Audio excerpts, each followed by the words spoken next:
Ils sont partout, ils voient tout. Et il n'y a nulle part où se cacher. Les drones de surveillance sont devenus les espions ultimes de la guerre moderne, transformant le champ de bataille en un endroit où la vie privée n'existe plus. La Russie a tout misé sur cette technologie, construisant une flotte d'observateurs silencieux qui vont des espions de la taille d'un sac à dos aux énormes chasseurs furtifs. Mais à quel point sont-ils vraiment capables? Dans cette vidéo, nous allons le découvrir en explorant le top 10 des drones de surveillance les plus puissants des forces armées russes.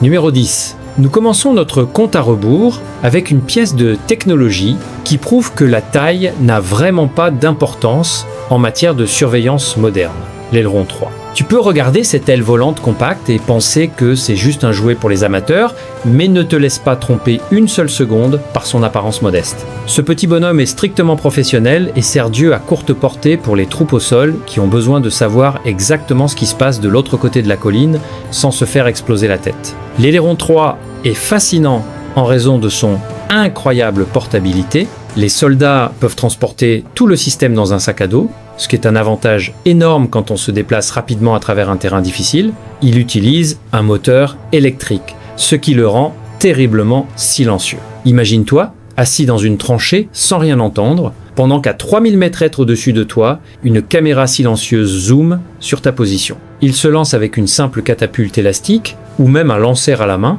ce qui le rend très facile à utiliser. Il a une portée d'environ 25 km, ce qui peut ne pas sembler être un marathon, mais pour un chef d'escouade, c'est la différence entre tomber dans une embuscade et appeler une frappe aérienne sur l'ennemi avant même qu'il ne charge ses armes. Il vole à des vitesses allant jusqu'à 130 km/h, ce qui rend difficile de l'abattre avec des armes légères. La charge utile consiste généralement en une caméra stabilisante avec un zoom 10 fois et une vision thermique. Donc l'obscurité n'offre aucune protection contre lui. C'est le point d'entrée parfait pour notre liste, car il représente le passage vers une conscience tactique massive au niveau de commandement le plus bas.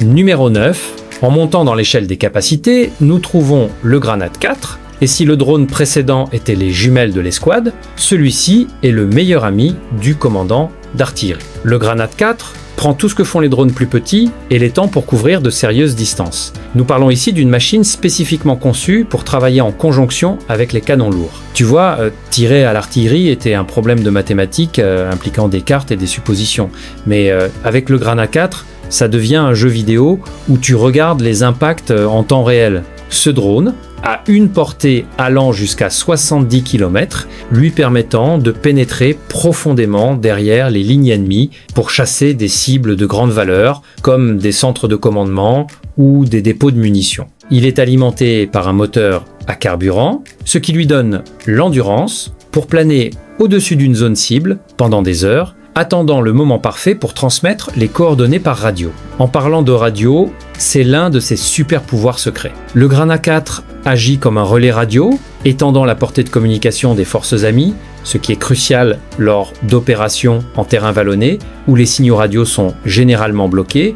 Il ne fait pas que regarder, il aide toute l'armée à communiquer entre elles. Visuellement, il a l'air un peu plus traditionnel que les ailes volantes, avec un fuselage standard et une envergure d'environ 3 mètres. Il est robuste, fiable et a été vu dans presque tous les grands conflits impliquant les forces russes au cours de la dernière décennie. Il nous force à nous poser la question, vaut-il mieux avoir un gros canon ou les yeux pour voir où viser? Je dirais que les yeux sont plus dangereux.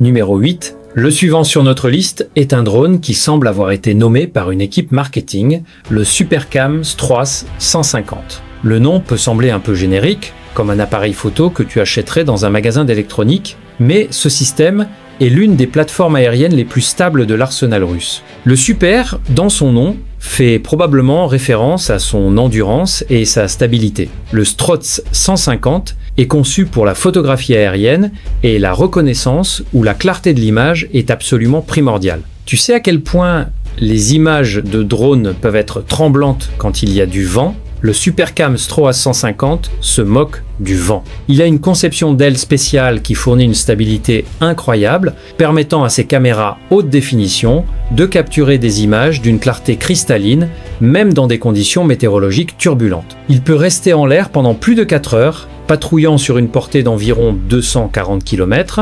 C'est assez de temps pour regarder un film entier 2 fois tout en planant au-dessus d'un convoi ennemi. L'une des fonctionnalités les plus cool est comment il atterrit. Au lieu d'avoir besoin d'une piste ou de risquer un atterrissage sur le ventre qui pourrait endommager son optique coûteuse, le Supercam déploie un parachute et descend doucement vers la Terre. Il a également un système unique de libération automatique des ailes pour éviter les dommages lors de l'impact au sol. Ce sont ces petits détails d'ingénierie qui font une énorme différence sur le terrain. Quand les soldats sont fatigués et stressés, ils ont besoin d'équipement qui prend soin de lui-même. Et le Stroas 150 fait exactement ça. C'est le genre de cheval de bataille fiable qui n'obtient pas tous les gros titres mais fait 90% du travail.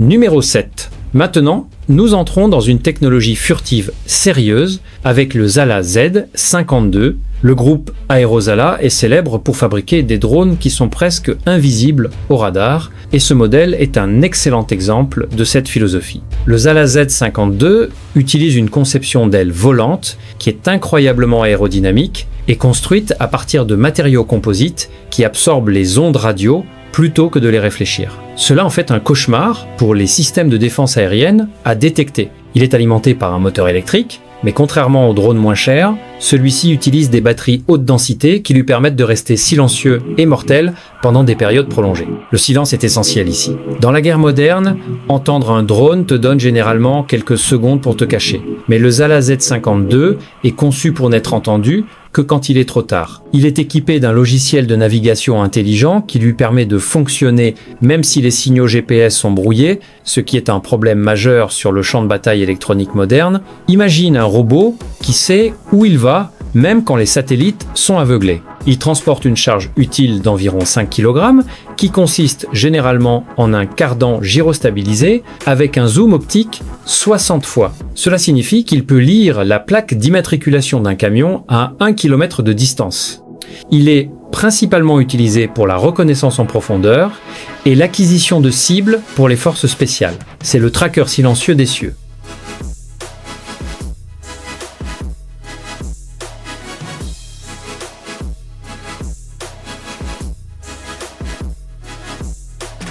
Numéro 6. Nous sommes arrivés à mi-chemin et nous ne pouvons pas parler de drones russes sans discuter du plus omniprésent de tous, l'Orlan 10. Si tu as vu des images d'actualité de conflits en Europe de l'Est, tu as presque certainement vu cette machine. C'est le cheval de bataille absolu de l'armée russe. L'Orlan 10 n'est pas le plus high-tech, il n'est pas le plus rapide et il n'est certainement pas le plus beau, mais il est partout. Pourquoi ? Parce qu'il est bon marché, durable et efficace. Il est construit avec une conception modulaire, ce qui signifie que tu peux échanger des caméras, des imageurs thermiques ou des modules de guerre radio en quelques minutes. Il a une envergure d'environ 3 mètres et est lancé via une catapulte pliable. Ce qui rend l'Orlan dit dangereux, c'est qu'il vole rarement seul. Ils opèrent souvent en groupe de 2 ou 3, créant un réseau où l'un vole bas pour la reconnaissance, l'un vole plus haut pour la guerre électronique et un troisième agit comme relais de données vers la base.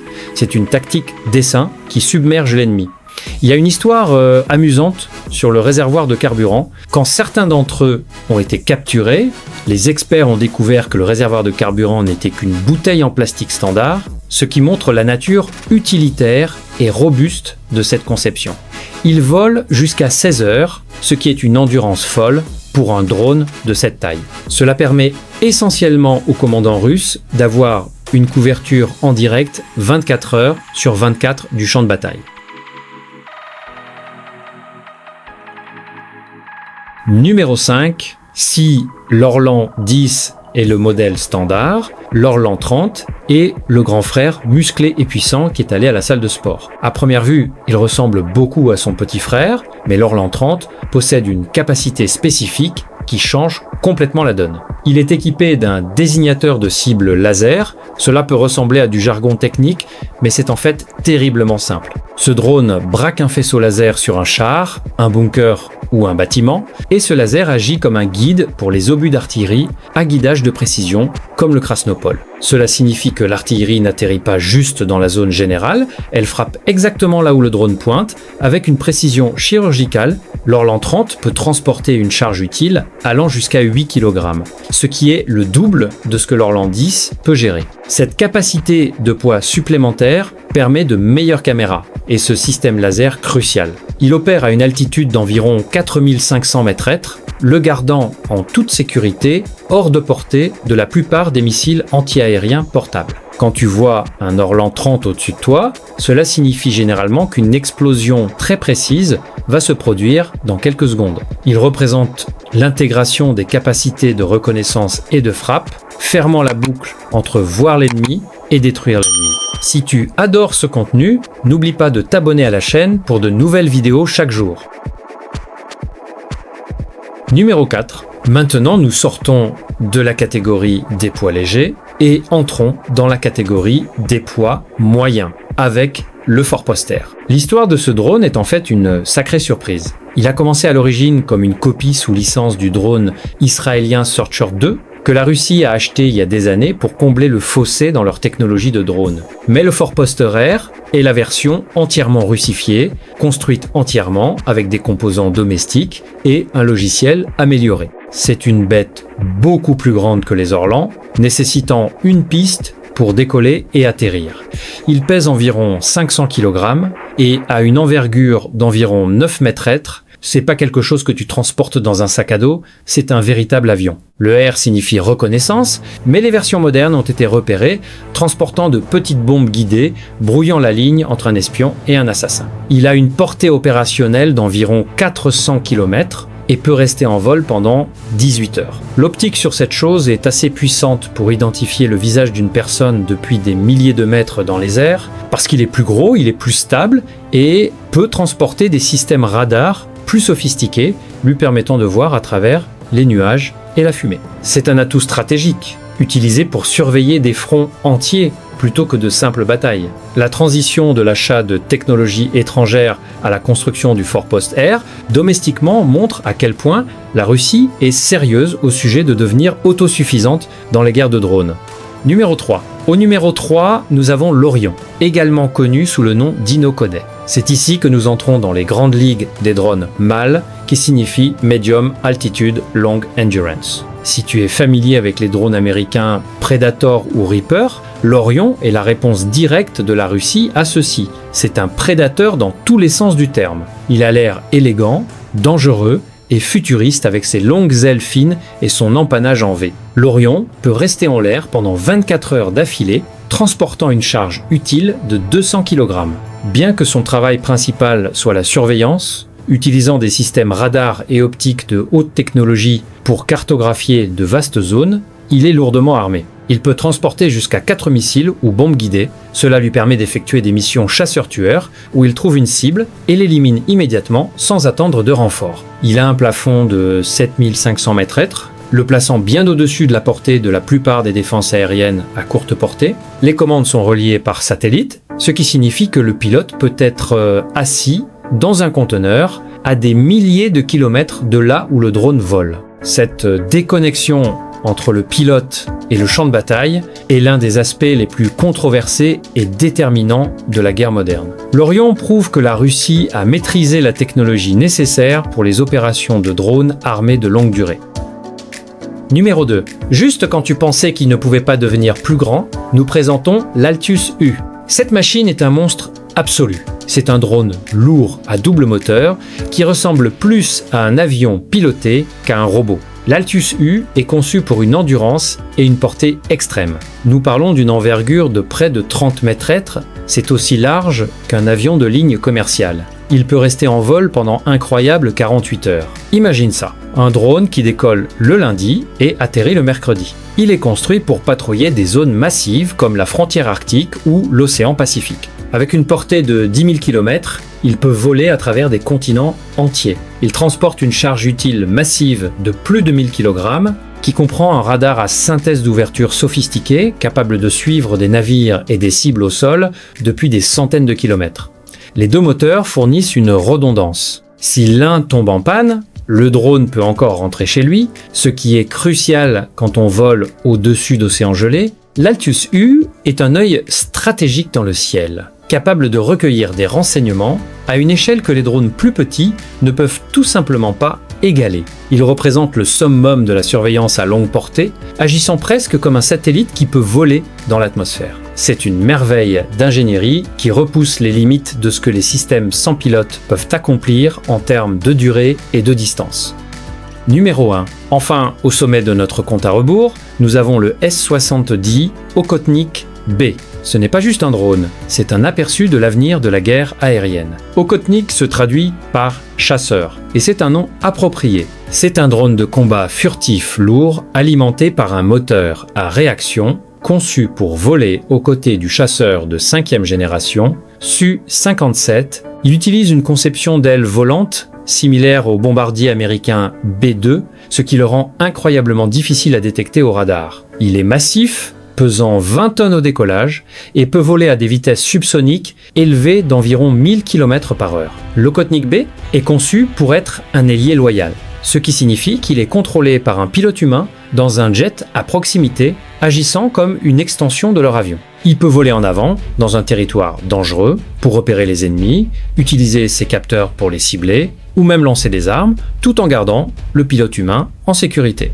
Il représente la convergence de l'IA, de la furtivité et de la propulsion à réaction. Il est largement considéré comme le système non piloté le plus avancé et le plus puissant de l'inventaire russe, même s'il est encore dans les phases de tests avancés et de production précoce. C'est l'évolution ultime du drone de surveillance, se transformant d'observateur passif en combattant dominant. Et voilà les amis, c'était les 10 meilleurs drones de surveillance des forces armées russes. Laquelle de ces machines t'a vraiment impressionné? Fais-le nous savoir dans les commentaires ci-dessous. Et n'oublie pas d'aimer et de t'abonner si tu veux voir beaucoup plus de classements comme celui-ci.